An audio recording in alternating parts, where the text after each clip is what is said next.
ꯃꯌꯥꯝ ꯐꯤꯂꯝ ꯑꯁꯤ ꯈꯖꯤꯛꯇꯪ ꯊꯦꯡꯅ ꯊꯥꯒꯠꯂꯛꯑꯦ ꯋꯥꯔꯧꯕꯤꯕ ꯌꯥꯗꯦ ꯍꯥꯏꯗꯤ ꯑꯩꯒꯤ ꯈꯅꯥꯎꯁꯦ ꯈꯔ ꯅꯨꯡꯉꯥꯏꯇꯕ ꯈꯣꯟꯖꯦꯜ ꯈꯔ ꯅꯨꯡꯉꯥꯏꯇꯕꯅꯤꯅ ꯑꯩꯅ ꯋꯥ ꯉꯥꯡꯉꯒ ꯊꯥꯒꯠꯂꯛꯄ ꯃꯇꯝꯗ ꯃꯌꯥꯝꯅ ꯇꯥꯕꯗ ꯅꯨꯡꯉꯥꯏꯔꯣꯏꯗ꯭ꯔꯥ ꯈꯟꯕꯗꯒꯤ ꯑꯩꯅ ꯈꯅꯥꯎꯁꯦ ꯈꯤꯇꯪ ꯐꯕ ꯉꯥꯏꯖꯕꯅꯤ. ꯍꯣꯏ ꯐꯔꯦ, ꯉꯁꯤ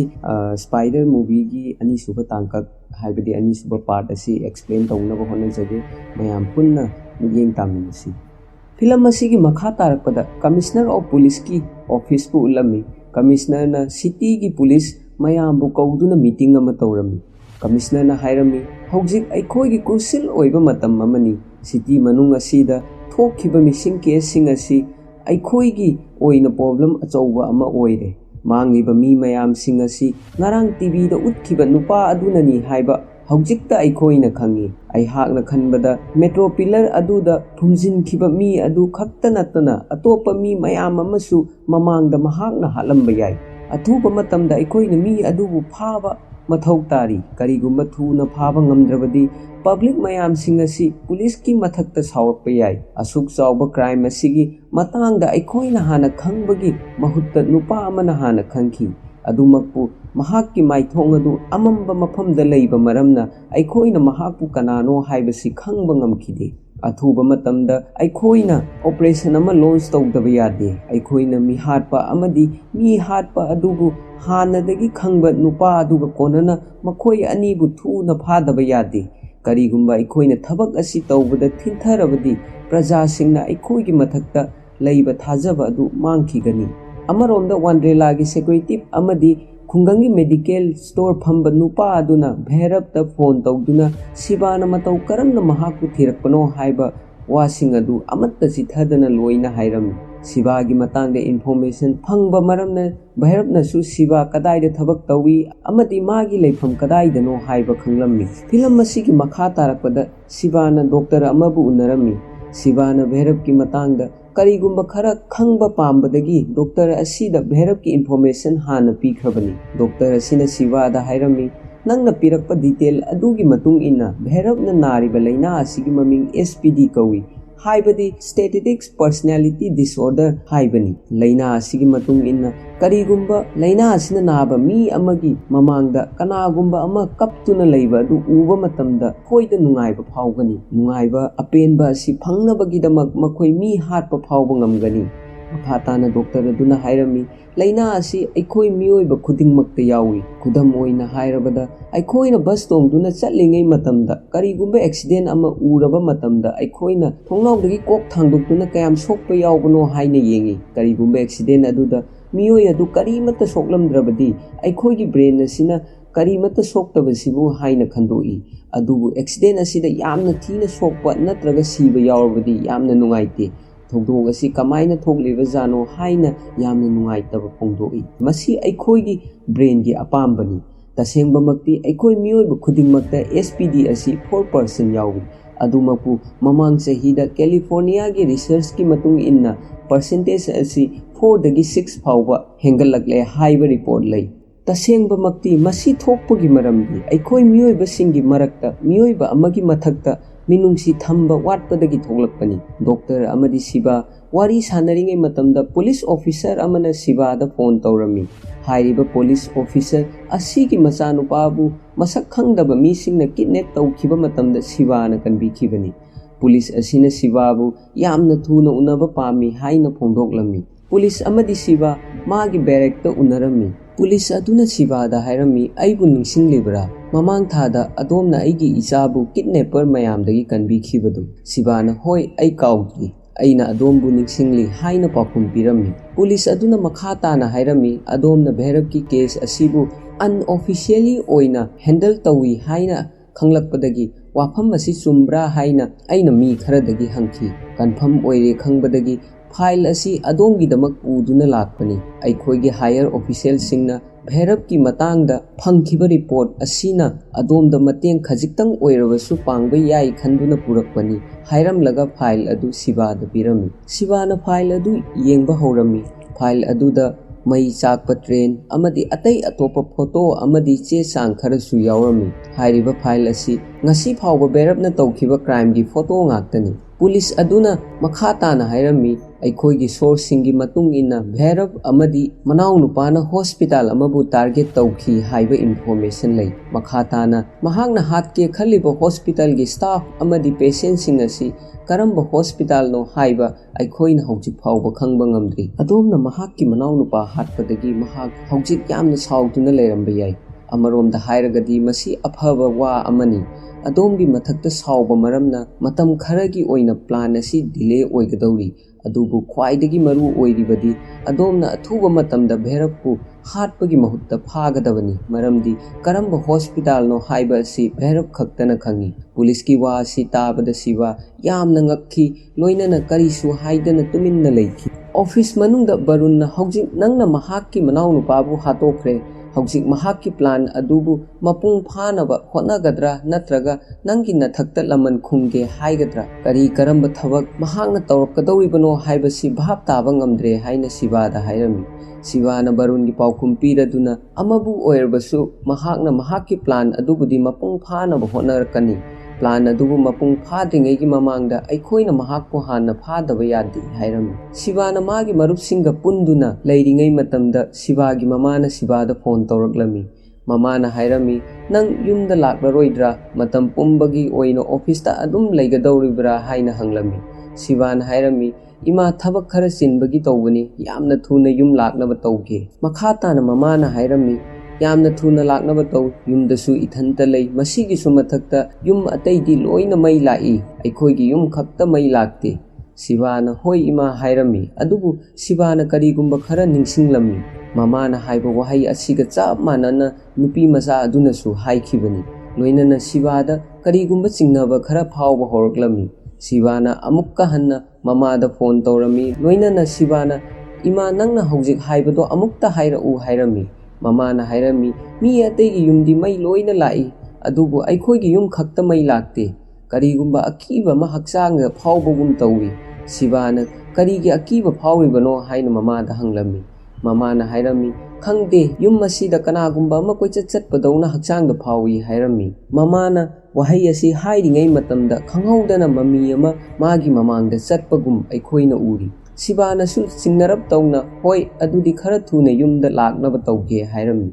ꯑꯗꯨꯕꯨ ꯁꯤꯕꯥꯅ ꯀꯔꯤꯒꯨꯝꯕ ꯆꯤꯡꯅꯕ ꯈꯔ ꯂꯩꯕꯗꯒꯤ ꯌꯨꯝꯒꯤ ꯁꯦꯀ꯭ꯌꯨꯔꯤꯇꯤꯗ ꯐꯣꯟ ꯇꯧꯔꯝꯃꯤ꯫ ꯐꯣꯟ ꯑꯗꯨ ꯁꯦꯀ꯭ꯌꯨꯔꯤꯇꯤꯅ ꯔꯤꯁꯤꯞ ꯇꯧꯔꯝꯗꯦ, ꯃꯔꯝꯗꯤ ꯚꯩꯔꯕꯅ ꯁꯦꯀ꯭ꯌꯨꯔꯤꯇꯤ ꯑꯗꯨ ꯍꯥꯠꯈꯤꯔꯝꯃꯤ꯫ ꯁꯦꯀ꯭ꯌꯨꯔꯤꯇꯤꯅ phone paidabadagi mamada amuk hanjinna landline da phone tawrami adubu phone line adu disconnect oirami sibana mamagi dama pakhalakpa hengalakpadagi yumgi mobile phone adu da phone tawrami adubu handak phone asi Bhairab na receive tawrami haibadi Bhairab hojik sibagi mayumda leiri takpani Bhairab ki makhon taabada siba yamna ngaklami Bhairab na nangi namabu hatkani haina kihanduna sibada hairami Tanja aduda sibagi manaw nupa suyum halaklami masi ubada Bhairab yamna haraurami loinana sibada nangi ima amadi inaw nupabu hatlaba tungda matup kaktuna thamgani hairami sibana mama amadi manaw nupabu soktanaba Bhairab ta haijarami adubu Bhairab na nangna mi mayamgi mamangda aigi inaw nupabu tamthina hatkhiba adugumna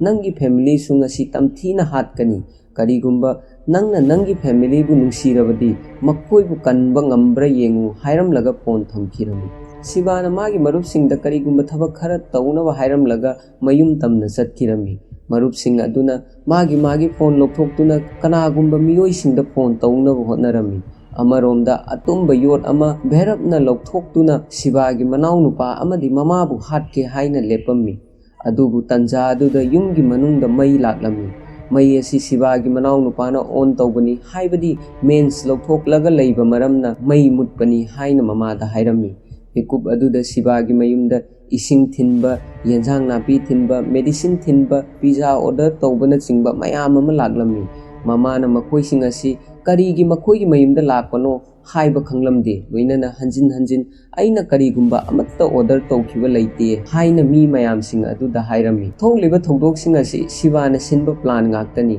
magi imungda mi yamna leirabadi Bhairab na mama machagi mathakta karisu tawba ngamloi haiba sibana khanglami amaromda Bhairab na tawge khanba thabak adu tawba yararoi haiba mahakna khanglami loinana mahak sibagi mayumdagi thoklami siba lakpa main road ta ngaiduna leirami siba yamna pakhatna yum khara thuna yaurabadi haiduna gari macha ama thoduna yum tamna laklami siba lakpa bhairabna urami loinana hakchang manungdagi yotchai ama sattuna sibagi gari adugi chakada lengsilami gari adu khara kanna thorakpa maramna khanglep leppa matamda siba gari macha adudagi paithoklami loinana laibak thibadagi yot mayam ama puba tata mathakta tarami amadi yot amana magi hakchang phauduna lengsinki siba hojik lengba ngamlamde loinana chaina khol adu yamna wana khanglammi apoibada leiba misingnasu siba da thokpa thodog asi yamna nungaitana yenglami matam maduda siba gi marupsing magi manakta laglami magi hakchang da lengliba yotsei adu katar amana kaklaba tungda mahakpu ambulance manungda haptuna hospital tamna punabagi thaurang tawduna leirami matam maduda ihan hana bhairabna mahakki masak adu sibada ulami loinana sibabu karemnarami siba karisu haiba ngamdana tuminna yamna wana bhairabku yengduna adumak leiki bhairabna sign tawduna sibabu laknaduna ngasidi nangi sibagi numitni haina karemnarami matam maduda siba manakta leiba police amagi nongmai sattuna bhairab tamna kaplami bhairab nongmaina panbadagi mahak thong mathaktagi takhirami sibana mikam hek thoklakpa matamda mahak hospital da leirami nurse amada mahaki ma karisu tawdabra haina hanjin hanglami tanja aduda sibagi marupsing magi manakta laklami loinana mama mapa amadi manau nupa su sibabu unaba hospital da laklami mamana sibagi khanbada yamna warami macha nupabu hospital da yamna thina soktuna leiba si karamba mamana pamgani sibana ai karisu tawbanate haiduna mamabu themlami loinana mamanaba singa wari sanage haiduna mama mapabu ka adudagi thokkhinabasu hairami makha tarakpada sibana varunda hairami nupa adudi kamdaure haibadi bhairabki matangda kari paw leibage haina hanglami varunna hairami mahak nongmai maruna pankhiba maramna soidana siramgadauba mali loinana bridge adugi apoibada akhoina thiba yaba thire adubu mahakki paw kari mata khangba ngamdre hairami sibana varunda hairami aina thajabada mahak hojik phauba siramgadauba mande maramdi aina kapadagi magi hakchangda pankhiba mafam adu siba yaba mafam natte mahakpu aikhoina athuba matamda phaba mathau tari loinana bridge adugi makhada chenba ising adu karamba area phauduna cheli haiba amuktang thijilu loinana hojik speed yangba internet connection ga loinaba laptop ama aingonda piu hairami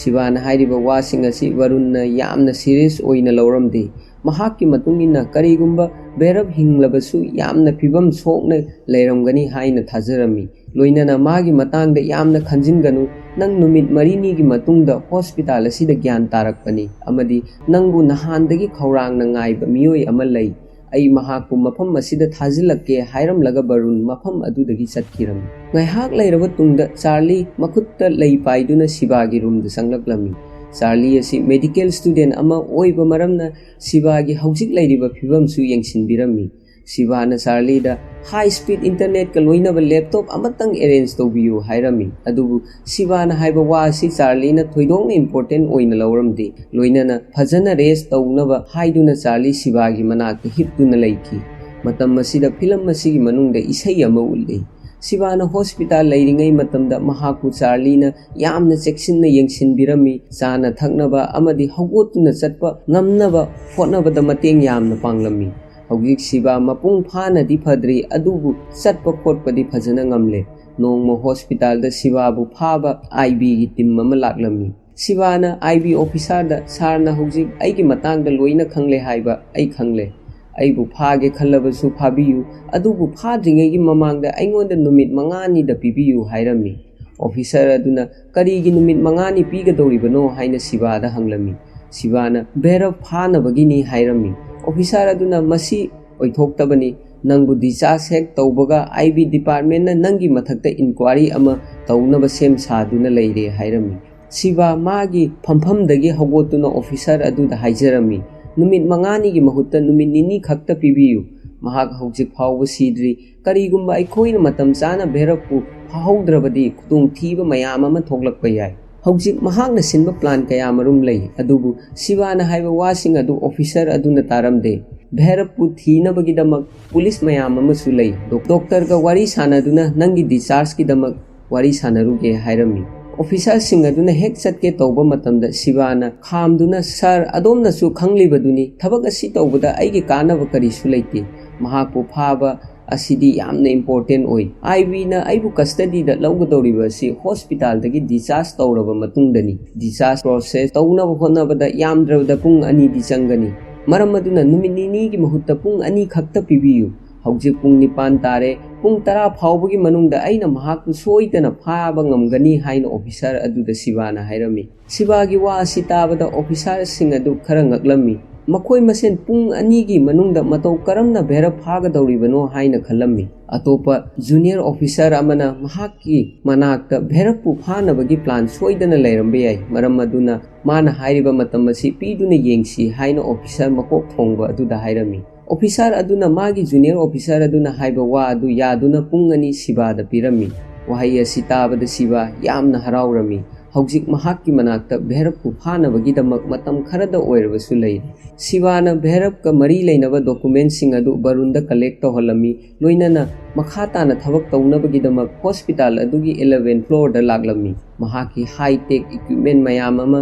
bhairap phanabagidamak setup tawrami loinana Shivana Google Map sizinaduna bhairap takhiba bridge adudagi mahak panglap lapna chalamloi haina barunda hairami makha tana Shivana hairami bridge asigi akoibada area mari lei area sing asigi manungda leiba hospital amadi yum manung amada masana masabu treatment tawduna leiramgani adubu mahak hospital chatpagi risk phawbudi lawroi aina thajabada kanagumba yum amada changduna yumgi miyoi singbu kihanduna treatment soidan tawramgani barunna hairami mahak gari ama pharaga mafam adudagi chengibasu yabani Shivana hairami summi mahak gari ama pharaga mafam adudagi chenkhiba yabani adubu isingda iroiba matamda mahakki energy soidana loiramgani masigi mathakta nongmai maru panba maramna isu phajana thoklamgani maram aduna athuba matamda mahak treatment tawdaba yaroi aigi thajabada mahak area mari asigi manungda soidana leifam thoi Shivana officer sing aduda hairami aikhoina thabak asi tawba matamda adomgi mateng darkar oirkani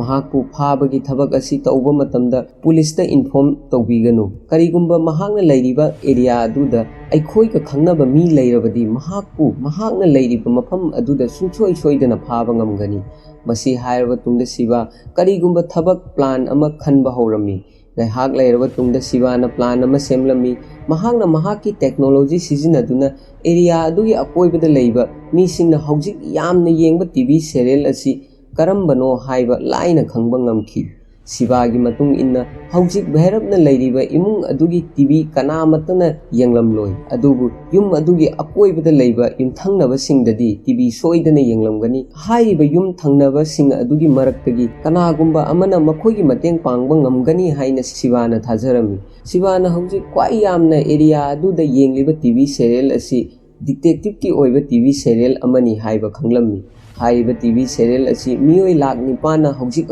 yengli Shiva green skin khanduna karigumba khara tawrami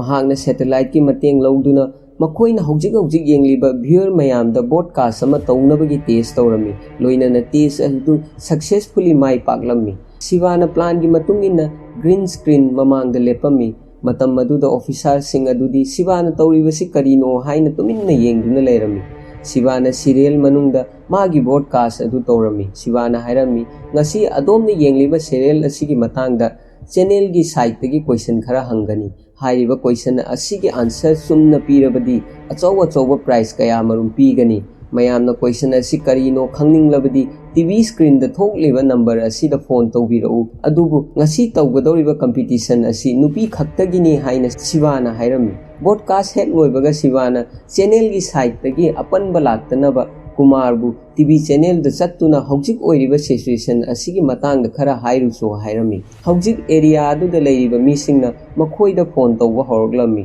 tawrakliba phone masing asi yamna yami haina warunna Shiva da hairami ihan hana caller nupi amana adongi age laklingai matamda serial su mapung phana yanghaudre loinana serial adu da samina yamini thadoktuna su chatkre hawjik Samir kadai da chalibano haibasu khangogdre haina Shiva da phone tawduna hairami Shivana hairami masi competition amani tanja adu da atei nupi mayam amasu TV channel ni khanduna Shiva da lepa leitana phone tawraklammi amamam reply piba ꯈꯨꯗꯣꯡꯆꯥꯗꯕꯗꯒꯤ ꯄꯨꯂꯞ ꯁꯤꯕꯥꯅ competition ꯑꯁꯤ ꯃꯇꯧ ꯀꯔꯝꯅ ꯇꯧꯒꯅꯤ ꯍꯥꯏꯔꯝꯃꯤ꯫ ꯅꯈꯣꯏꯒꯤ ꯊꯪꯅꯕ ꯌꯨꯝꯁꯤꯡꯗ ꯆꯠꯇꯨꯅ ꯋꯥꯍꯪ ꯑꯅꯤꯈꯛ ꯍꯪꯒꯗꯕꯅꯤ꯫ ꯑꯍꯥꯟꯕ ꯋꯥꯍꯪꯗ ꯍꯧꯖꯤꯛ ꯁꯃꯤꯔ ꯅꯈꯣꯏꯒꯤ ꯌꯨꯝꯗ ꯂꯩꯕ꯭ꯔꯥ? ꯑꯗꯨꯒ ꯑꯅꯤꯁꯨꯕ ꯀꯣꯏꯁꯟꯗꯅ ꯌꯥꯝꯅ ꯇꯨꯃꯤꯟꯅ ꯃꯍꯥꯛꯅ ꯅꯣꯡꯃꯩ ꯃꯔꯨ ꯑꯗꯨ ꯂꯧꯊꯣꯛꯂꯕ꯭ꯔꯥ ꯍꯥꯏꯅ ꯍꯪꯒꯗꯕꯅꯤ ꯍꯥꯏꯔꯝꯃꯤ꯫ ꯅꯨꯄꯤ ꯃꯌꯥꯝꯅꯁꯨ ꯁꯤꯕꯥꯅ ꯍꯥꯏꯕ ꯑꯗꯨꯒꯨꯝꯅ ꯆꯞ ꯃꯥꯟꯅꯅ ꯃꯈꯣꯏꯒꯤ ꯌꯨꯝꯊꯪꯅꯕꯁꯤꯡꯗ ꯋꯥꯍꯪ ꯑꯁꯤ ꯍꯪꯂꯝꯃꯤ꯫ ꯑꯗꯨꯕꯨ ꯑꯌꯥꯝꯕ ꯌꯨꯝꯊꯪꯅꯕꯁꯤꯡꯅ ꯁꯃꯤꯔ ꯀꯧꯕ ꯂꯩꯇꯦ, ꯂꯣꯏꯅꯅ ꯀꯔꯝꯕ ꯅꯣꯡꯃꯩ ꯃꯔꯨꯅꯣ ꯍꯥꯏꯅ ꯄꯥꯎꯈꯨꯝ ꯄꯤꯔꯝꯃꯤ꯫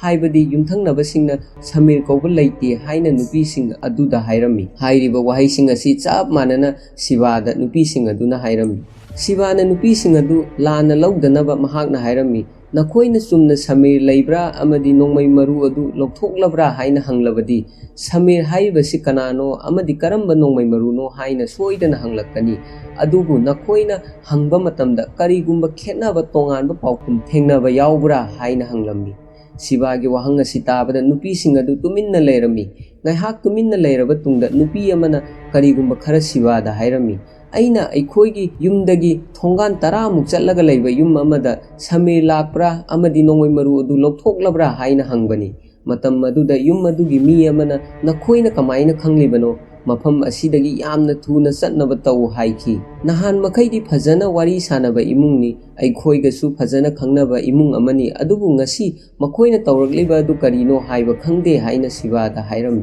ꯅꯨꯄꯤꯁꯤꯒꯤ ꯋꯥ ꯇꯥꯕꯗ ꯁꯤꯕꯥꯅ ꯌꯨꯝ ꯑꯗꯨꯒꯤ ꯍꯥꯎꯁ ꯅꯝꯕꯔ ꯅꯨꯄꯤ ꯑꯗꯨꯗꯒꯤ ꯂꯧꯈꯤ, ꯂꯣꯏꯅꯅ ꯚꯩꯔꯕ ꯌꯨꯝ ꯑꯗꯨꯗ ꯂꯩꯔꯝꯕ ꯌꯥꯏ ꯍꯥꯏꯅ ꯆꯤꯡꯅꯈꯤ꯫ ꯁꯤꯕꯥ ꯌꯨꯝ ꯑꯗꯨꯒꯤ ꯗꯤꯇꯦꯜ ꯂꯧꯕ ꯍꯧꯔꯝꯃꯤ꯫ ꯌꯨꯝ ꯑꯗꯨ ꯁꯨꯔꯦꯁ ꯀꯧꯕ ꯃꯤ ꯑꯃꯒꯤ ꯌꯨꯝ ꯑꯣꯏꯔꯝꯃꯤ꯫ ꯄꯨꯟꯅ ꯌꯨꯝ ꯑꯗꯨꯗ ꯃꯤꯑꯣꯏ 10 ꯂꯩ, ꯑꯗꯨꯕꯨ ꯅꯨꯃꯤꯠ 4ꯅꯤꯗꯒꯤ ꯌꯨꯝ ꯑꯗꯨꯒꯤ ꯃꯤꯁꯤꯡ ꯑꯁꯤ ꯊꯕꯛ ꯑꯃꯠꯇ ꯆꯠꯇꯦ, ꯂꯣꯏꯅꯅ ꯃꯈꯣꯏꯅ ꯄꯥꯏꯕ ꯁꯣꯁꯤꯌꯦꯜ ꯃꯤꯗꯤꯌా, ꯐꯦꯁꯕꯨꯛ, ꯋꯥꯠꯁꯑꯦꯞ ꯑꯃꯗꯤ ꯇ꯭ꯋꯤꯇꯔꯅꯆꯤꯡꯕ ꯅꯨꯃꯤꯠ 4ꯅꯤꯗꯒꯤ ꯂꯣꯒꯏꯟ ꯇꯧꯗꯦ ꯍꯥꯏꯕ ꯁꯤꯕꯥꯅ ꯈꯪꯂꯝꯃꯤ꯫ ꯃꯈꯥ ꯇꯥꯅ ꯌꯨꯝ ꯑꯗꯨꯕꯨ ꯁꯦꯇꯦꯂꯥꯏꯠꯀꯤ ꯃꯇꯦꯡꯅ ꯁ꯭ꯀꯦꯟ tꯧꯔꯝꯃꯤ꯫ ꯃꯇꯝ ꯑꯗꯨꯗ ꯃꯤꯑꯣꯏ 5 ꯑꯃꯅ ꯈ꯭ꯋꯥꯏꯗꯒꯤ ꯋꯥꯡꯕ ꯃꯊꯛ ꯊꯪꯕ ꯕꯤꯜꯗꯤꯡꯗ ꯂꯩ, ꯑꯗꯨꯒ ꯂꯦꯝꯍꯧꯕ ꯃꯤꯑꯣꯏ 5 ꯑꯃꯅ ꯁꯦꯀꯦꯟꯗ ꯐ꯭ꯂꯣꯔꯗ ꯂꯩꯕ ꯎꯔꯤ꯫ ꯃꯁꯤꯅ ꯇꯥꯛꯄꯗꯤ ꯚꯩꯔꯕ ꯑꯁꯤ ꯌꯨꯝ ꯑꯁꯤꯒꯤ ꯃꯅꯨꯡꯗ ꯂꯩ ꯍꯥꯏꯕ ꯀꯟꯐꯥꯔꯝ ꯇꯧꯈꯤ꯫ ꯁꯤꯕꯥꯅ ꯈꯜꯂꯤꯕ ꯑꯁꯤ ꯆꯨꯝꯂꯝꯃꯤ, ꯍꯥꯏꯕꯗꯤ ꯚꯩꯔꯕ ꯌꯨꯝ ꯑꯁꯤꯒꯤ ꯃꯅꯨꯡꯗ ꯃꯁꯥꯅ ꯃꯁꯥꯕꯨ ꯇ꯭ꯔꯤꯠꯃꯦꯟ ꯇꯧꯗꯨꯅ ꯂꯩꯔꯤ꯫ ꯃꯈꯥ ꯇꯥꯅ ꯌꯨꯝ ꯑꯗꯨꯒꯤ ꯃꯤꯑꯣꯏꯁꯤꯡꯕꯨ ꯀꯟꯇ꯭ꯔꯣꯜ ꯇꯧꯕ ꯌꯥꯅꯕ ꯃꯤꯑꯣꯏ ꯑꯃꯁꯨ ꯚꯩꯔꯕꯅ ꯍꯥꯠꯂꯝꯃꯤ꯫ ꯃꯈꯥ ꯇꯥꯅ ꯁꯤꯕꯥꯅ ꯍꯥꯏꯔꯝꯃꯤ, ꯑꯩꯈꯣꯏꯒꯤ ꯏꯀ꯭ꯋꯤꯞꯃꯦꯟꯠꯁꯤꯡ ꯑꯁꯤ ꯑꯦꯝꯕꯨꯂꯦꯟꯁꯇ ꯂꯣꯏꯅ ꯍꯥꯞꯆꯤꯜꯂꯨ, ꯂꯣꯏꯅꯅ ꯑꯦꯔꯤꯌꯥ ꯑꯗꯨꯒꯤ ꯍꯧꯖꯤꯛ ꯐꯥꯎꯕ ꯑꯩꯈꯣꯏꯗ ꯀꯣꯜ ꯀꯌꯥ ꯂꯥꯛꯈ꯭ꯔꯕꯒꯦ ꯍꯥꯏꯅ ꯋꯥꯔꯨꯟꯗ ꯍꯪꯂꯝꯃꯤ꯫ ꯋꯥꯔꯨꯟꯅ ꯄꯨꯟꯅ ꯃꯤꯑꯣꯏ 9ꯅ ꯑꯩꯈꯣꯏꯗ ꯀꯣꯜ ꯇꯧꯔꯛꯄ ꯂꯩꯔꯦ ꯍꯥꯏꯔꯝꯃꯤ꯫ ꯁꯤꯕꯥꯅ ꯁꯤꯜꯂꯤꯕ ꯄ꯭ꯂꯥꯟ ꯑꯁꯤ ꯃꯥꯏ ꯄꯥꯛꯅꯕꯒꯤꯗꯃꯛ ꯑꯣꯐꯤꯁꯥꯔ ꯑꯗꯨꯗ ꯂꯣꯀꯦꯜ ꯄꯨꯂꯤꯁ ꯈꯔ ꯑꯦꯔꯦꯟꯖ ꯇꯧꯕꯤꯌꯨ ꯍꯥꯏꯔꯝꯃꯤ, ꯂꯣꯏꯅꯅ ꯑꯦꯝꯕꯨꯂꯦꯟꯁ ꯇꯣꯡꯗꯨꯅ ꯚꯩꯔꯕꯅ ꯂꯩꯔꯤꯕ ꯌꯨꯝ ꯇꯝꯅ ꯆꯠꯄ ꯍꯧꯔꯝꯃꯤ꯫ ꯁꯤꯕꯥꯅ ꯑꯦꯝꯕꯨꯂꯦꯟꯁ ꯃꯅꯨꯡꯗꯒꯤ ꯃꯤꯑꯣꯏ 9 ꯑꯗꯨ ꯁꯤꯖꯤꯟꯅꯗꯨꯅ ꯀꯔꯤꯒꯨꯝꯕ ꯄ꯭ꯂꯥꯟ ꯑꯃ ꯇꯧꯒꯦ ꯈꯜꯂꯝꯃꯤ꯫ ꯁꯤꯕꯥꯅ ꯑꯃꯃꯝ ꯑꯣꯏꯅ ꯅꯨꯄꯤꯁꯤꯡ ꯑꯗꯨꯗ ꯐꯣꯟ ꯇꯧꯕ ꯍꯧꯔꯝꯃꯤ꯫ ꯅꯨꯄꯤꯁꯤꯡ ꯑꯗꯨꯁꯨ ꯃꯥꯒꯤ ꯃꯃꯤꯡ ꯁꯤꯕꯥꯗ ꯍꯥꯏꯔꯝꯃꯤ꯫ ꯁꯤꯕꯥꯅ ꯅꯨꯄꯤꯁꯤꯡ ꯃꯥꯒꯤ ꯄꯣꯖꯤꯁꯟꯗ ꯂꯩꯅꯕ ꯍꯥꯏꯔꯝꯃꯤ, ꯂꯣꯏꯅꯅ ꯉꯁꯤ ꯇꯧꯔꯤꯕ ꯊꯕꯛ ꯑꯁꯤ ꯇꯤꯚꯤ ꯆꯦꯅꯦꯜꯗꯒꯤ ꯅꯠꯇꯦ, ꯑꯁꯦꯡꯕ ꯄꯨꯂꯤꯁ ꯑꯣꯄꯔꯦꯁꯟ ꯑꯃꯅꯤ ꯍꯥꯏꯅ ꯐꯣꯡꯗꯣꯛꯂꯝꯃꯤ꯫ ꯃꯁꯤ ꯇꯥꯕꯗ ꯅꯨꯄꯤꯁꯤꯡ ꯑꯗꯨꯒꯤ ꯃꯥꯏꯊꯣꯡꯗ ꯑꯀꯤꯕ ꯈꯔ ꯇꯥꯕ ꯎꯔꯝꯃꯤ꯫ ꯃꯈꯥ ꯇꯥꯅ ꯁꯤꯕꯥꯅ ꯍꯥꯏꯔꯝꯃꯤ, ꯅꯈꯣꯏꯒꯤ ꯊꯪꯅꯕ ꯌꯨꯝ ꯑꯁꯤꯗ ꯃꯤꯍꯥꯠꯄ ꯑꯃ ꯂꯩ, ꯃꯤꯍꯥꯠꯄ ꯑꯁꯤꯕꯨ ꯅꯈꯣꯏ ꯃꯌꯥꯝꯅ ꯐꯥꯒꯗꯕꯅꯤ ꯍꯥꯏꯔꯝꯃꯤ꯫ ꯀꯔꯤꯒꯨꯝꯕ ꯑꯩꯈꯣꯏꯅ ꯄꯨꯂꯤꯁꯀꯤ ꯃꯇꯦꯡ ꯂꯧꯗꯨꯅ ꯃꯤꯍꯥꯠꯄ ꯑꯁꯤ ꯐꯥꯅꯕ ꯍꯣꯠꯅꯕ ꯃꯇꯝꯗ ꯃꯍꯥꯛꯅ ꯌꯨꯝ ꯑꯗꯨꯒꯤ ꯃꯤꯁꯤꯡꯕꯨ ꯁꯣꯛꯍꯟꯕ ꯌꯥꯏ꯫ ꯁꯤꯕꯥꯅ ꯍꯥꯏꯕ ꯋꯥꯁꯤꯡ ꯑꯁꯤ ꯅꯨꯄꯤꯁꯤꯡ ꯑꯗꯨꯅ ꯌꯥꯔꯝꯗꯦ, ꯑꯗꯨꯕꯨ ꯁꯤꯕꯥꯅ ꯊꯧꯅꯥ ꯍꯥꯞꯄ ꯋꯥꯍꯩ ꯀꯌꯥ ꯍꯥꯏꯔꯕ ꯇꯨꯡꯗ ꯅꯨꯄꯤꯁꯤꯡ ꯑꯁꯤ ꯃꯤꯍꯥꯠꯄ ꯑꯁꯤꯕꯨ ꯐꯥꯕꯗ ꯁꯤꯕꯥꯒꯤ ꯃꯇꯦꯡ ꯄꯥꯡꯒꯅꯤ ꯍꯥꯏꯔꯝꯃꯤ꯫ ꯍꯧꯖꯤꯛ ꯁꯤꯕꯥꯅ ꯄ꯭ꯂꯥꯟꯒꯤ ꯃꯇꯨꯡ ꯏꯟꯅ ꯃꯥꯒꯤ ꯊꯕꯛ ꯇꯧꯕ ꯍꯧꯔꯝꯃꯤ꯫ ꯅꯨꯄꯤ ꯑꯃꯅ ꯚꯩꯔꯕ ꯂꯩꯕ ꯏꯃꯨꯡ ꯑꯗꯨꯒꯤ ꯃꯅꯥꯛꯇ ꯂꯥꯎꯗ ꯁ꯭ꯄꯤꯀꯔ ꯁꯤꯖꯤꯟꯅꯗꯨꯅ ꯏꯁꯩ ꯊꯥꯕ ꯍꯧꯔꯛꯂꯝꯃꯤ꯫ ꯑꯃꯔꯣꯝꯗ ꯚꯩꯔꯕ ꯇꯨꯃꯤꯟꯅ ꯀꯥ ꯃꯅꯨꯡꯗ ꯂꯩꯕꯅꯤ, ꯑꯗꯨꯕꯨ ꯑꯍꯧꯕ ꯈꯣꯟꯖꯦꯜ ꯑꯃ ꯇꯥꯕꯗꯒꯤ ꯃꯍꯥꯛꯁꯨ ꯀꯔꯤ ꯇꯧꯕ ꯌꯥꯎꯕꯅꯣ ꯍꯥꯏꯅ ꯀꯣꯏꯌꯦꯡ ꯌꯦꯡꯕ ꯍꯧꯔꯛꯂꯝꯃꯤ꯫ ꯅꯨꯄꯤꯁꯤꯡ ꯑꯗꯨ ꯌꯨꯝ ꯑꯗꯨꯒꯤ ꯕꯤꯜꯗꯤꯡ ꯃꯊꯛꯇ ꯀꯥꯈꯠꯄ ꯍꯧꯔꯛꯂꯝꯃꯤ ꯑꯃꯗꯤ ꯃꯥꯒꯤ ꯄꯣꯖꯤꯁꯟꯗ ꯂꯩꯔꯝꯃꯤ꯫ ꯁꯤꯕꯥꯁꯨ ꯑꯦꯝꯕꯨꯂꯦꯟꯁ ꯇꯣꯡꯗꯨꯅ ꯃꯐꯝ ꯑꯁꯤ ꯌꯧꯅ ꯂꯥꯛꯂꯝꯃꯤ꯫ ꯅꯨꯄꯤꯁꯤꯡ ꯑꯗꯨꯅ ꯚꯩꯔꯕ ꯂꯩꯕ ꯏꯃꯨꯡ ꯑꯗꯨꯗ ꯆꯪꯗꯨꯅ ꯁꯤꯕꯥꯒꯤ ꯏꯟꯁꯇ꯭ꯔꯛꯁꯟ ꯃꯇꯨꯡ ꯏꯟꯅ ꯚꯩꯔꯕꯅ ꯐꯥꯖꯤꯟꯗꯨꯅ ꯊꯝꯕ ꯃꯤꯁꯤꯡ ꯑꯗꯨ ꯃꯐꯝ ꯑꯗꯨꯗꯒꯤ ꯂꯧꯊꯣꯛꯂꯝꯃꯤ꯫ ꯇꯧꯔꯤꯕ ꯊꯧꯗꯣꯛꯁꯤꯡ ꯑꯁꯤ ꯀꯔꯤꯅꯣ ꯍꯥꯏꯕ ꯚꯩꯔꯕꯅ ꯒ꯭ꯌꯥꯟ ꯇꯥꯔꯝꯗꯦ, ꯂꯣꯏꯅꯅ ꯎꯄꯥꯏ ꯂꯩꯇꯕ ꯑꯃꯒꯨꯝꯅ ꯌꯥꯝꯅ ꯁꯥꯎꯅ ꯃꯈꯨꯠꯇ ꯁꯤꯡꯖꯪ ꯄꯥꯏꯗꯨꯅ ꯊꯣꯡꯒꯥꯟꯗ ꯂꯦꯞꯇꯨꯅ ꯃꯈꯣꯏꯅ ꯆꯠꯈꯤꯕ ꯑꯗꯨ ꯑꯗꯨꯃꯛ ꯌꯦꯡꯗꯨꯅ ꯂꯩꯍꯧꯈꯤ꯫ ꯄꯨꯂꯤꯁ ꯃꯌꯥꯝ ꯃꯐꯝ ꯑꯗꯨꯗ ꯍꯥꯏꯕꯗꯤ ꯌꯨꯝ ꯑꯗꯨꯗ ꯂꯥꯛꯇꯨꯅ ꯚꯩꯔꯕꯄꯨ ꯐꯥꯔꯝꯃꯤ꯫ अदुबु पुलिसना फाई हाइबगी महाक्की माइथोंदा अकीबा लेरमदे भैरवने युम अदुदा यामना इंगना सिकना सेम चादुना चौकरी अमदा फमदुना लेरमी शिवा अमदी आईबी ऑफिसर सिंग अदु एम्बुलेंस तोंदुना मफम अदुदा लागलमी लोइनना हौजिक मखोइना माइ पाकना भैरवसु फाबा ngamले अदुबु आईबी ऑफिसर अदुना शिवादा हयेंदगी नंगी नथक्ता इंक्वायरी तौबा हौगनी हाइरमी मतम अदुदा शिवाना महाकपु फादनबा प्लान अमा तौरमी शिवाना हाइरमी आइबु फाबा मतमदा अदोमगी मांगजबनी अइना आईबी डिपार्टमेंट दा लैदुना था तरुक्तगी केस असिगी मतांगदा थिजिंदुना लाकपदगी ngasi भैरव फाबा ngambani अदुबु था तरुक सुपना अदोमना करीगिदमक भैरव की मथक्ता थिजिंद्रिबनो हाइना अदोमगी मथक्ता हायर ऑथोरिटी ने इंक्वायरी तौगे सोइदना हाइरकनी शिवागी वहाई असि ताबदा आईबी ऑफिसर अदु पाखल खर खनबा हौरमी मतांग अदुदा शिवाना चांस लौदुना मखा ताना हाइरमी अदोमगी प्रमोशन फंगदवसु कुइद्रे करीगुंबा अदोमगी मथक्ता इंक्वायरी तौरबदी प्रमोशन सु होल तौखिगनी लोइनना प्रमोशन याउदना पेंसिल फंगलबदी अदोमना मांगदौरिबा सेनफम असि 1 crore 40 lakhs मुक ओइगनी शिवागी वाही असि ताबदा ऑफिसर अदु खर पाखलमी शिवाना माना सिनबा प्लान असि माइ पाकलनी खनबदगी मखा ताना हाइरमी सरना थबक अमा तौबिरो हौजिक तौरिबो ऑपरेशन असि सरना था तरुक ममांगदगी लॉन्च तौखिबो ऑपरेशन अमनी हाइना हायर ऑथोरिटी दा रिपोर्ट तौबिरो रिपोर्ट अदुदा ऑपरेशन असि यामना सीक्रेट ओइबा मरमना आइबु लिट तौहनबनी हाइना सु पनबिरो अदुबु अदु ओइरबदी अदोमगी प्रमोशन सोइदना फंगलगनी लोइनना पेंसिल फंगबा मतमदसु सेनफम खंगना फंगलगनी शिवाना हाइबा वासी आईबी ऑफिसर अदुना यारमी लोइनना शिवाबु मखोइना फाखिदे फिल्म असिगी मखा तारकपदा चार्ली अमदी शिवा गाड़ी तोंदुना चटपा उल्लमी मतम मदुदा शिवाना चार्ली दा हाइरमी नंगना आई करी थबक तौई आई मतौ करमना नंगबु फॉलो तौखिबनो हाइबसिगी मतांगदा नंग खंगब्रा हाइना हंगलमी चार्लीना आई खंगदे हाइना खुमलमी शिवाना मखा तादुना हाइरमी हौजिक अइखोय अनि मफम अमदा चटकनी हाइरिबा मफम असि यौरबा तुंगदा आइना करी थबक तौई हाइबसि नंग सोइदना खंगनी हाइरमी चार्ली सु शिवाना हाइबा वा अदु यारमी लोइनना मखोय अनि मफम अमदा गाड़ी तोंदुना लागलमी मखोयना लागलिबा मफम असि यामना हाईटेक ओइबा इंटरोगेशन सेंटर अमनी मफम असिदा भैरवपु वहंग पाहोंगिदमक फाजिनदुना थमली शिवा कंट्रोल रूम दा चंगलकलमी मतम मदुदा आईबी ऑफिसर अदुना सिटी की कमिश्नर गा शिवा गा मसक खंगना हलमी मतम मदुदा कमिश्नर अदुना नंगना था तरुक्तगी पब्लिक कॉल टेप तौदुना लागलिबा असि करिगिनो हाइना हंगलमी Sivana थबक लैतबदगी bore ओइरकपदगी Chumna public call मयामसिंग अदु ताखिबनी हाइरमी शिवागी वहाई असि ताबदा चार्ली ngakलमी मरमदी ngasi फावबा शिवाना मागी कॉल सिंग अदु तादुना लाखिबनी हाइबा खंगलमी फिल्म असिगी मखा तारकपदा शिवाना भैरव लैबा का अदुदा संगलकलमी तसेंगबमक्ति भैरवना शिवागा उनबा पामी हाइना फोंदोकलकपदगी शिवाना भैरवपु उनबा लाखिबनी शिवाना का मनुंग हेक संगबा मतमदा महाकपु भैरवना ngaiduna लेरमी भैरवना नोफेट तौदुना इमा अमदी इनाउ नुपा अदु करिसु तौद्रबा नत्रो हाइना उसित्तना हंगलमी लोइनना महाकपु पुल्लिबा हैंडकप अदु लौथोकनबा शिवादा हाइरमी पुलिस अमा का अदुदा संगलक्तुना हैंडकप अदुगी सो शिवादा पिरमी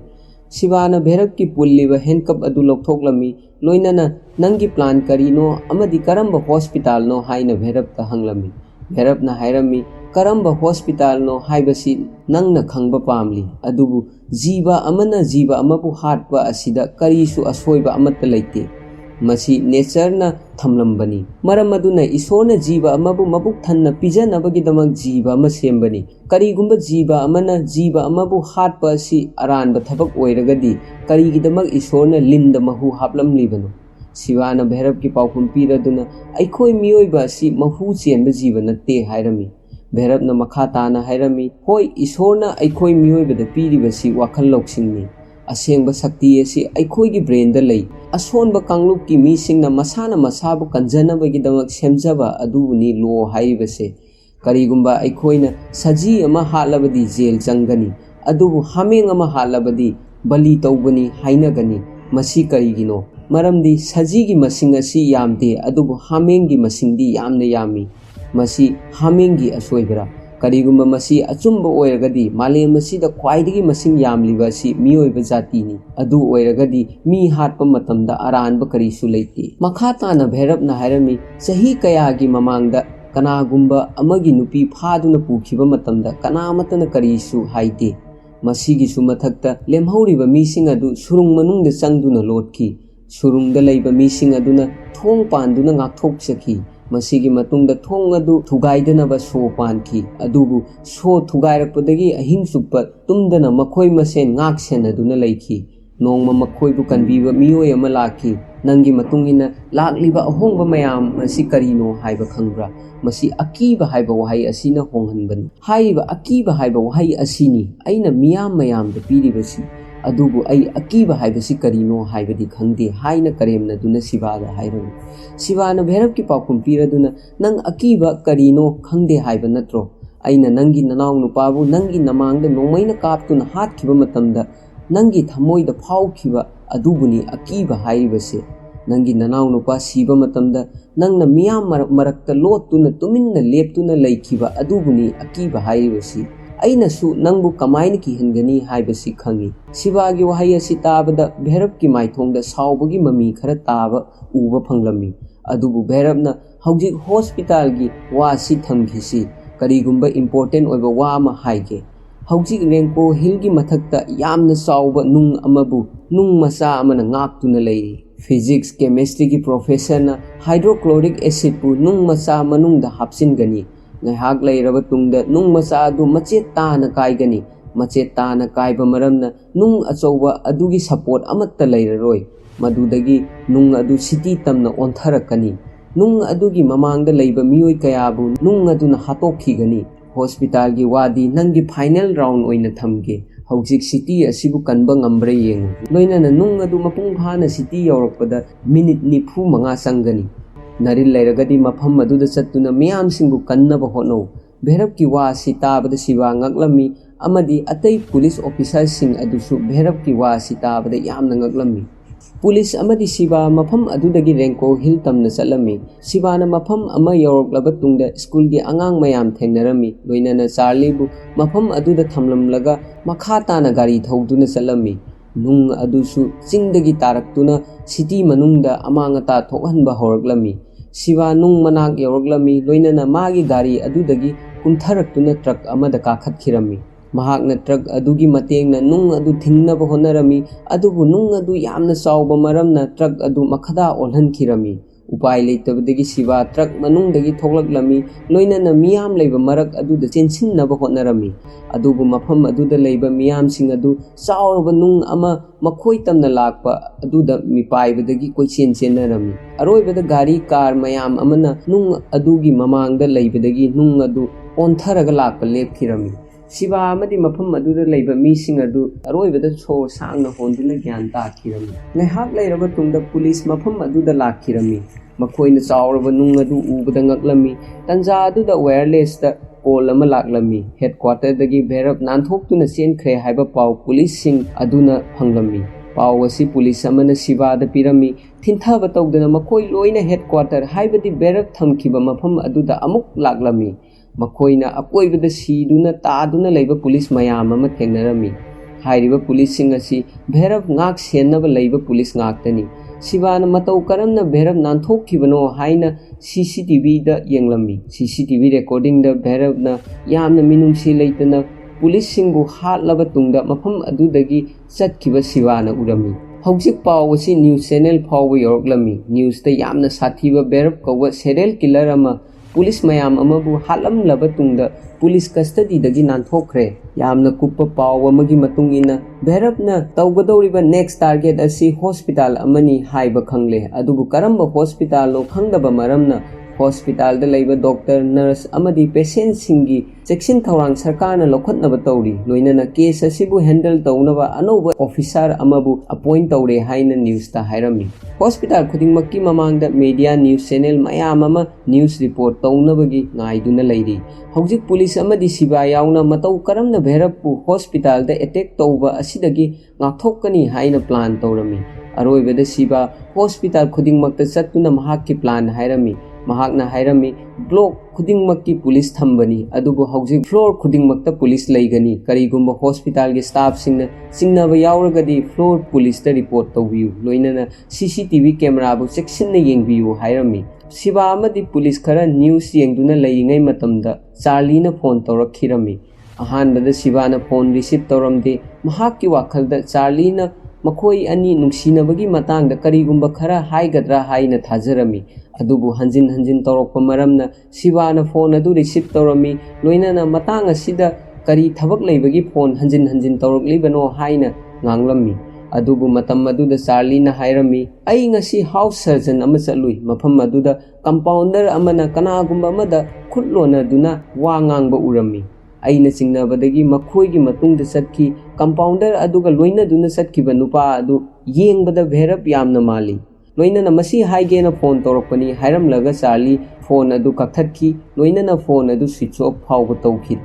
Sivana karamba hospital no haina Charlie da hange tauki adubu phone switch off tauki maramna Sivana haiba wa si Charlie na takhidi Sivana amukka hanjinna hospital adu hange haina Charlie da phone tawrami dumaku Charlie gi phone asi hojik switch off leiba thengnaki makhata na Sivana magi marup Varunda phone tawraba tungda mafam adudagi police ki gari tongduna satkirami Varunna map sizinaduna Charlie na satpa lambi adu Sivada taklami Sivasu Varunna haiba lambi adu follow tawduna Charlie tamna chalami mahakna roibada Charlie na tongba auto adu thengnarami auto adubu kanna tanaraba tungda Siva auto manungda changkhirami matam aduda Charlie Siva ubada ngakhi loinana nangna aigi thamoi bu thugaibani ai nangga wari sanaba pamde hairami matang aduda Sivana nang karamba hospital da chalubage haina hanglami Charlie na hospital adugi maming amadi compounder adugi maming punna hairami hospital gi maming khanglaba tungda Siva auto adudagi kumthaki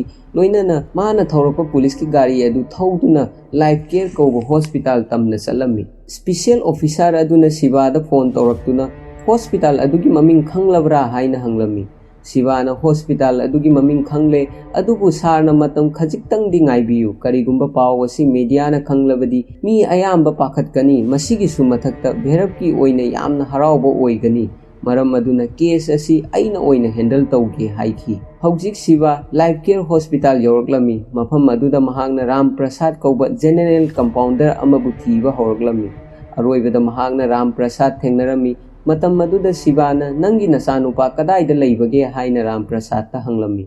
Ram Prasad yamna pakhatna aigi ichadi aigi yumda lei haina khumki Sivana nangi nasanupa yumda lei haibanina nang chatpa yarani hairami Ram Prasad Siva gi manaktagi mate khara chatlami adubu masa nungsibagi mayaina chatpa ngamlamde loinana Siva da nang police amara aigi ichanupa kadaida leibage haina hanglami Sivana hairami nangi nasa aina soidana kangani adubu aigi wahang khara hange masigi paukhum hana pibiyu bherab na mi kaya hatpagi plan tawbage loinana mahak mafam kadaida leibage haina hanglami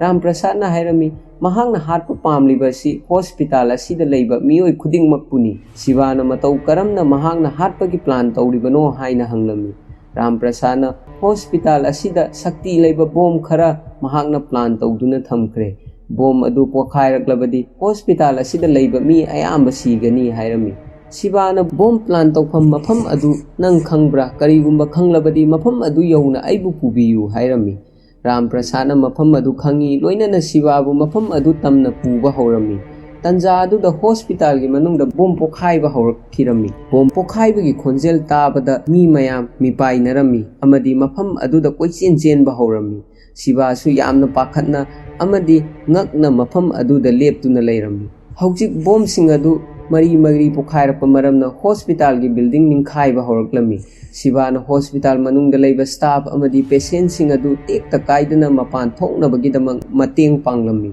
adubu yamna kanba building ningkhairakpa maramna mahakki mamangda mioi khara mahakna kanba ngamdabadagi yamna tamthiba mawongda sikhirami masi ubada Siva gi thamoi kaiki loinana mahak mathwai yamna nungai khidi matam maduda bherab Siva gi mamangda thoklaklami Siva gi maithongda saubagi ngamkhai leiramdi amaromda mi mayam ama sokpa siba yaubana maram oiduna bherab ki haraubagi ngamkhai leiramdi hojik Siva amadi bherab ki marakta yamna kanna khut thoknaba horaklami Sivana bherab pu phurami adubu bherab su Siva gi mathakta khut thaduna paukhum pirami ꯃꯈꯣꯏ ꯑꯅꯤꯅ hospital ꯃꯊꯛꯇ ꯈꯠꯅꯕ ꯑꯗꯨ ꯃꯈꯥꯗ ꯂꯩꯕ ꯃꯌꯥꯝꯅ ꯎꯔꯝꯃꯤ, ꯂꯣꯏꯅꯅ ꯚꯩꯔꯞꯄꯨ ꯍꯥꯠꯇꯣꯛꯈ꯭ꯔꯣ ꯍꯥꯏꯅ ꯀꯟꯅ ꯂꯥꯎꯔꯝꯃꯤ꯫ ꯑꯔꯣꯏꯕꯗ ꯁꯤꯕꯥꯅ ꯚꯩꯔꯞꯄꯨ ꯍꯣꯁꯄꯤꯇꯥꯜ ꯃꯊꯛꯇꯒꯤ ꯂꯪꯊꯗꯨꯅ ꯍꯥꯠꯈꯤꯔꯝꯃꯤ꯫ ꯍꯧꯖꯤꯛ ꯚꯩꯔꯞꯀꯤ ꯍꯛꯆꯥꯡ ꯇꯥꯗꯨꯅ ꯂꯩꯔꯤ꯫ ꯃꯁꯤ ꯎꯕꯗ ꯃꯐꯝ ꯑꯗꯨꯗ ꯂꯩꯕ ꯃꯤ ꯃꯌꯥꯝꯁꯤꯡ ꯑꯗꯨ ꯇꯨꯃꯤꯟ ꯂꯩꯅꯔꯝꯃꯤ꯫ ꯁꯤꯕꯥꯁꯨ ꯃꯈꯥ ꯀꯨꯝꯊꯔꯛꯂꯝꯃꯤ꯫ ꯃꯇꯝ ꯑꯗꯨꯗ ꯅ꯭ꯌꯨꯁ ꯆꯦꯅꯦꯜꯒꯤ ꯃꯤ ꯂꯥꯛꯇꯨꯅ ꯁꯤꯕꯥꯒꯤ ꯏꯟꯇꯔꯚ꯭ꯌꯨ ꯂꯧꯔꯝꯃꯤ꯫ ꯃꯈꯣꯏꯅ ꯍꯪꯂꯝꯃꯤ, ꯉꯁꯤ ꯚꯩꯔꯞꯀꯨꯝꯕ ꯃꯤ ꯑꯃ ꯊꯣꯛꯂꯛꯄ ꯃꯔꯝꯅ ꯃꯤꯑꯣꯏꯕ ꯑꯃꯅ ꯃꯤꯑꯣꯏꯕ ꯑꯃꯒꯤ ꯃꯊꯛꯇ ꯂꯩꯕ ꯊꯥꯖꯕ ꯑꯗꯨ ꯃꯥꯡꯈꯤꯒꯗ꯭ꯔꯥ? ꯃꯇꯝ ꯑꯗꯨꯗ ꯁꯤꯕꯥꯅ, ꯃꯤꯑꯣꯏꯕ ꯑꯃꯅ ꯃꯤꯑꯣꯏꯕ ꯑꯃꯒꯤ ꯃꯊꯛꯇ ꯂꯩꯕ ꯊꯥꯖꯕ ꯑꯗꯨ ꯍꯦꯛꯇ ꯃꯥꯡꯕ ꯌꯥꯕ ꯅꯠꯇꯦ꯫ ꯉꯥꯏꯍꯥꯛꯀꯤ ꯃꯃꯥꯡꯗ ꯑꯩꯒ ꯂꯣꯏꯅꯗꯨꯅ ꯃꯤꯑꯣꯏ ꯀꯌꯥꯅ ꯃꯤꯑꯣꯏ ꯀꯌꯥꯒꯤ ꯄꯨꯟꯁꯤ ꯀꯟꯈꯤ꯫ ꯖ꯭ꯋꯥꯔ ꯍꯥꯕ, ꯏꯁꯤꯡ ꯏꯆꯥꯎ ꯑꯃꯗꯤ ꯇꯝꯊꯤꯔꯕ ꯗꯤꯖꯥꯁꯇꯔ ꯊꯣꯛꯄ ꯃꯇꯝꯗ ꯃꯤꯑꯣꯏꯕꯒꯤ ꯃꯤꯅꯨꯡꯁꯤ ꯑꯃꯗꯤ ꯊꯥꯖꯕ ꯑꯗꯨ ꯁꯣꯏꯗꯅ ꯊꯣꯛꯂꯛꯀꯅꯤ꯫ ꯍꯧꯖꯤꯛ ꯃꯇꯝꯒꯤ ꯑꯃꯅ ꯑꯃꯒꯤ ꯃꯔꯛꯇ ꯂꯝꯖꯦꯟ ꯇꯥꯟꯅꯕ ꯑꯁꯤꯅ ꯃꯔꯝ ꯑꯣꯏꯗꯨꯅ ꯑꯩꯈꯣꯏꯒꯤ ꯌꯨꯝꯊꯪꯅꯕꯗ ꯀꯔꯤ ꯊꯣꯛꯈꯤꯕꯒꯦ ꯍꯥꯏꯕ ꯑꯩꯈꯣꯏꯅ ꯈꯪꯗꯦ꯫ ꯑꯩꯈꯣꯏꯒꯤ ꯌꯨꯝꯊꯪꯅꯕꯁꯤꯡꯕꯨ ꯅꯨꯡꯁꯤꯕꯤꯕ ꯑꯃꯗꯤ ꯃꯈꯣꯏꯒꯤ ꯃꯇꯦꯡ ꯄꯥꯡꯂꯕꯗꯤ ꯃꯤꯑꯣꯏꯕ ꯑꯃꯅ ꯃꯤꯑꯣꯏꯕ ꯑꯃꯕꯨ ꯊꯥꯖꯕ ꯀꯩꯗꯧꯅꯨꯡꯗ ꯃꯥꯡꯂꯣꯏ꯫ ꯚꯩꯔꯞꯀꯤ ꯋꯥꯈꯜꯗ ꯌꯥꯎꯕ ꯁꯦꯇꯤꯖꯝ ꯑꯗꯨ ꯑꯩꯈꯣꯏꯗꯁꯨ ꯌꯥꯎꯏ꯫ ꯈꯦꯠꯅꯕ ꯍꯥꯏꯕꯕꯨ ꯃꯉꯣꯟꯗ ꯌꯥꯎꯔꯤꯕ ꯆꯥꯡ ꯑꯁꯤ 15%ꯅꯤ ꯑꯗꯨꯒ ꯑꯩꯈꯣꯏꯗꯅ 4% ꯈꯛꯇꯅꯤ꯫ ꯍꯥꯏꯔꯤꯕ ꯁꯦꯇꯤꯖꯝ ꯑꯁꯤ ꯃꯄꯨꯔꯣꯏꯕꯅ ꯃꯥꯒꯤ ꯅꯨꯄꯤꯗ ꯎꯠꯂꯤ, ꯊꯕꯛ ꯇꯧꯕ ꯅꯨꯄꯥ ꯑꯃꯅ ꯃꯥꯒꯤ ꯃꯈꯥꯗ ꯊꯕꯛ ꯇꯧꯕ ꯃꯤ ꯑꯃꯗ ꯎꯠꯂꯤ, ꯑꯆꯧꯕ ꯄꯣꯂꯤꯇꯤꯁꯤꯌꯟ ꯑꯃꯅ ꯃꯍꯥꯛꯀꯤ ꯄ꯭ꯔꯖꯥꯗ ꯎꯠꯂꯤ꯫ ꯑꯩꯈꯣꯏꯅ ꯚꯩꯔꯞꯄꯨ ꯍꯥꯠꯂꯕ ꯇꯨꯡꯗ ꯅꯥꯔꯤꯕ ꯃꯤ ꯑꯗꯨꯕꯨ ꯍꯥꯠꯄꯅꯤ, ꯂꯩꯅꯥ ꯑꯗꯨꯕꯨ ꯍꯥꯠꯄ ꯅꯠꯇꯦ꯫ ꯂꯩꯅꯥ ꯑꯁꯤ ꯑꯩꯈꯣꯏꯒꯤ ꯍꯛꯆꯥꯡꯗꯁꯨ ꯌꯥꯎꯏ, ꯃꯁꯤꯕꯨ ꯍꯦꯟꯒꯠꯂꯛꯇꯅꯕ ꯍꯣꯠꯅꯕꯤꯌꯨ꯫ ꯃꯁꯛ ꯈꯪꯗꯕ ꯃꯤꯑꯣꯏ ꯑꯃꯕꯨ ꯃꯇꯦꯡ ꯄꯥꯡꯂꯕ ꯇꯨꯡꯗ ꯄꯥꯡꯂꯤꯕ ꯃꯇꯦꯡ ꯑꯗꯨꯒꯤ ꯃꯃꯜ ꯂꯧꯕꯤꯗꯕ, ꯃꯁꯤꯅꯤ ꯃꯤꯑꯣꯏꯕ ꯑꯃꯅ ꯃꯤꯑꯣꯏꯕ ꯑꯃꯕꯨ ꯅꯨꯡꯁꯤꯕꯤꯕ ꯑꯃꯗꯤ ꯊꯥꯖꯕꯤꯕ ꯍꯥꯏꯔꯤꯁꯦ꯫ ꯃꯁꯤ ꯍꯥꯏꯔꯝꯂꯒ ꯁꯤꯕꯥ ꯆꯥꯔꯂꯤ ꯄꯨꯗꯨꯅ ꯃꯐꯝ ꯑꯗꯨꯗꯒꯤ ꯆꯠꯈꯤꯔꯝꯃꯤ꯫ ꯃꯇꯥꯡ ꯑꯁꯤꯗ ꯐꯤꯂꯝ ꯑꯁꯤꯒꯤ ꯑꯦꯛꯁꯄ꯭ꯂꯦꯅꯦꯁꯟ ꯂꯣꯏꯁꯤꯟꯖꯔꯦ꯫ ꯃꯌꯥꯝꯅ ꯆꯦꯅꯦꯜ ꯑꯁꯤꯕꯨ ꯂꯥꯏꯛ, ꯁꯦꯌꯔ ꯑꯃꯗꯤ ꯁꯕꯁꯀ꯭ꯔꯥꯏꯕ ꯇꯧꯕꯤꯗꯨꯅ ꯁꯄꯣꯔꯠ ꯇꯧꯕꯤꯌꯨ꯫